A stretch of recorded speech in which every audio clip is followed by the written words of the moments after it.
Thrissur Pooram hijack ചെയ്യാനുള്ള ശ്രമവുമായി Cochin Devaswom board. Pooram നടത്തിപ്പിനായി hyper committee വേണമെന്ന് കൊച്ചിൻ ദേവസ്വം ബോർഡ് പ്രസിഡന്റ്. ദേവസ്വം ബോർഡിന്റെ നിലപാടിൽ പ്രതിഷേധം ശക്തമാവുകയാണ്.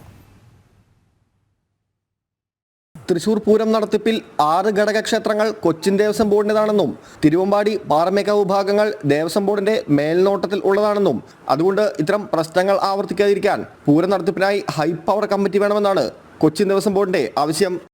തൃശ്ശൂർ പൂരമായിട്ട് ബന്ധപ്പെട്ട് ഇനിയിപ്പോൾ അതിൽ വലിയ വിവാദങ്ങളൊന്നുമില്ല. കാരണം അത് കൃത്യമായിട്ട് അതിൻ്റെ കാര്യങ്ങൾ അത് വിശദീകരിക്കപ്പെട്ടിട്ടുള്ളതാണ്. പൂരം ഒരിക്കലും കലങ്ങുകയോ അലങ്കോലപ്പെടുകയോ ചെയ്തിട്ടില്ല. വെടിക്കെട്ട് 3 മണിക്കൂർ വൈകിയിട്ടുണ്ട്. അതിൻ്റെ കാരണമാണിപ്പോൾ ഗവൺമെൻറ് തലത്തിൽ അന്വേഷിച്ചുകൊണ്ടിരിക്കുന്നത്.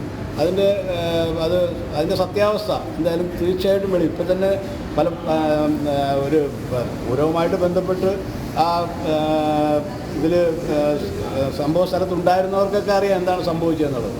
അപ്പോൾ അത് ഒരു ഔദ്യോഗികമായിട്ടുള്ള ഒരു അന്വേഷണത്തിലൂടെ അതിൻ്റെ സത്യാവസ്ഥ പുറത്തു വരും. അപ്പോൾ തീർച്ചയായിട്ടും നമുക്കറിയാം കാര്യങ്ങളെന്ന് പറയുന്നത്. ഇതിൽ പ്രതികരണവുമായി തിരുവമ്പാടി ദേവസ്വം രംഗത്തെത്തി. ഇവിടെ ഇലക്ഷൻ നിൽക്കുമ്പോൾ ഏതെങ്കിലും ഒരാൾ ജയിക്കും. ആ ജയിച്ചത് കാരണമാണ് ഇതൊക്കെ പ്രശ്നം എന്നുള്ള ലെവലിലേക്കാണ് എല്ലാം കൊണ്ടുവന്ന് ലാസ്റ്റ് കൊണ്ടുവന്ന് എത്തിക്കണേ. അതൊരു ശരിയായ ഒരു കീഴ്വഴക്കല്ല.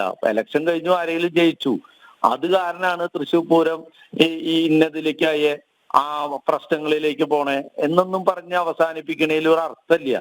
ഒരു പൊതുപ്രവർത്തകനായ ആൾക്കാർ ഇത്തരത്തിലുള്ള പ്രസ്താവനകൾ ഇറക്കാൻ പാടുണ്ടോ?